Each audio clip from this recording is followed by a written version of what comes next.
Suscríbete a nuestro canal y activa la campana de notificaciones.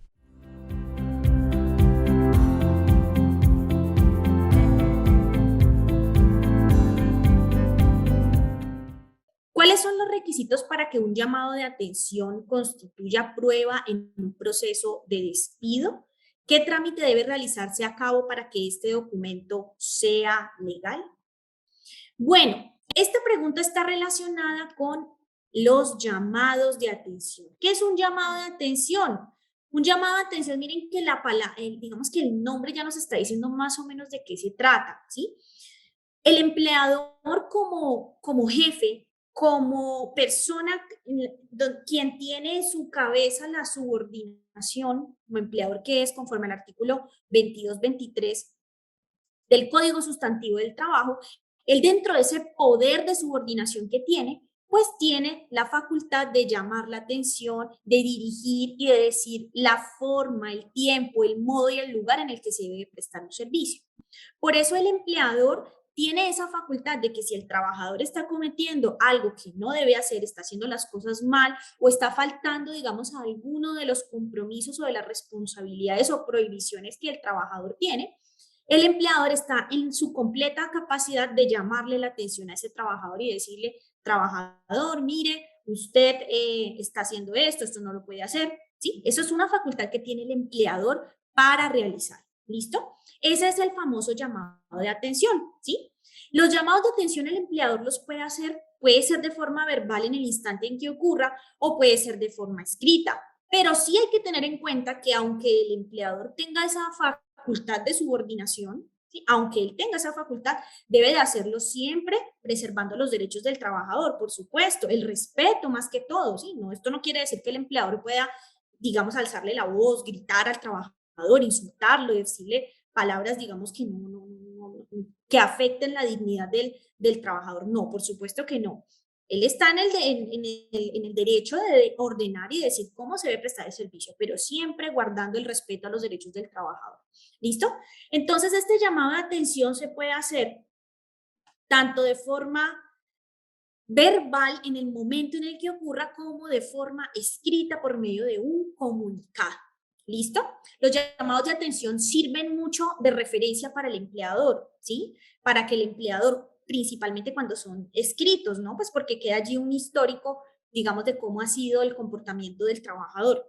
Entonces, esos llamados de atención son por escrito y que se adicionan a la hoja de vida del trabajador, estos llamados de atención sirven para que más adelante, cuando el empleador, por ejemplo, vaya a pensar en un ascenso, en un incremento de salario, cuando vaya a pensar de pronto que él comete una falta muy grande y entonces determinar si esa falta da para la terminación del contrato o no, pues esos llamados de atención lo van a ayudar a eso, lo van a ayudar a tomar esas decisiones, ¿sí? Le sirve de referencia. ¿Listo? Bueno, entonces nuestra pregunta, ya dándoles un poco el contexto de qué es el llamado de atención, nos preguntan si un llamado de atención constituye una prueba en un proceso de despido.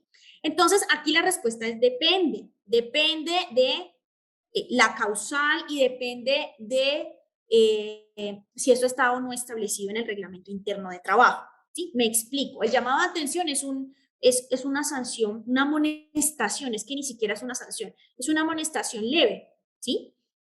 Cuando a un empleador, digamos, le cometen alguna justa causa, el trabajador se comporta de una forma que no debe de hacerlo, el empleador es quien finalmente determina la sanción que va a imponer relacionada obviamente con la gravedad de la conducta que realiza el trabajador. Digamos que la, la amonestación o lo más grave lo más leve, perdón, que le puede pasar a un trabajador es que le llamen la atención, porque ya, digamos que después de llamar la atención ya sigue la multa o sigue la suspensión o hasta la terminación del contrato. ¿Sí? Es una graduación de, digamos que de consecuencias frente a una justa causa, ¿sí?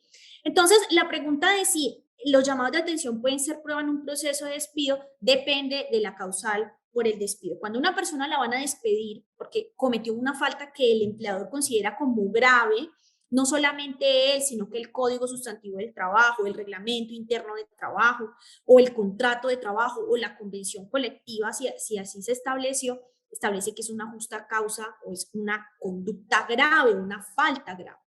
Entonces, cuando el empleador establece que hay una falta grave, el empleador, pues, si decide despedir al trabajador, pues él tiene que, antes de despedirlo, realizar un procedimiento, tiene que llamarlo a descargos, tiene que escucharlo, luego entonces comunicarle por medio de un escrito la decisión que tome frente a los descargos y frente a la conducta como tal, ¿sí? Entonces, ¿qué pasa cuando, por ejemplo, es un trabajador, este es el primer caso, que viene cometiendo reiteradas veces una misma conducta? No sé, de pronto el trabajador está llegando tarde todos los días y se le están haciendo llamados de atención y él no atiende esos llamados de atención, ¿sí?